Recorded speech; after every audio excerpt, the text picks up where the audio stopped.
යහපත්ම දවසක් උදා වෙන්න කියලා හදවතින්ම ප්‍රාර්ථනා කරමින් පහුගිය කාල පරිච්ඡේදය තුළ සිදුවුණු සිදුවීම හරහා අපේ රටේ විශේෂයෙන්ම මේ කාල පරිච්ඡේදය තුළ ඇතිවෙලා තියෙන දෙයක් තියෙනවා. ඒ තමයි සුවිශාල ආකාරයෙන් අපේ රටේ තියෙන ভাইබ්‍රේෂන් එක, තරංග මාලාවන්, එනර්ජි එක වෙනස් වෙලා තියෙනවා. හරිය නිකන් වලාකුළු, අඳුරු වලාකුළු වගේ තමයි ভাইබ්‍රේෂන් එක, තරංග මාලාවන්.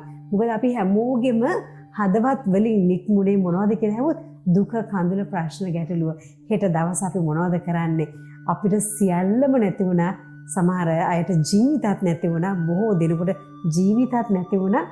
ඒ වගේම තව සමහර අයට ඇඳගෙන හිටපු වත විතරයි. ඉතින් කිසිම දෙයක් නැතුව. මෙන්න මේ ආකාරයට මගේ රත්තරන් අම්මේ තාත්තේ දීපුතේ බොහෝ දේවල් මේ විදිහට සිදු වෙනකොට ඒ තියෙන ভাইබ්‍රේෂන් එක අඳුරු වෙනකොට අපිට පුළුවන් නම් ඒ අඳුරු, ඒ ভাইබ්‍රේෂන් එක, එහෙම නැත්නම් තරංග මාලාවේ එනර්ජි එක, ශක්ති සම්භාරය ආලෝකයක් බවට, ආලෝකයේ ධාරාවක් බවට පත් කරන්න පුළුවන් නම් well and good. එහෙම කරන්න පුළුවන් වෙන්නේ එකම ආකාරය තමයි අපි සුබම ප්‍රාර්ථනා කරමු.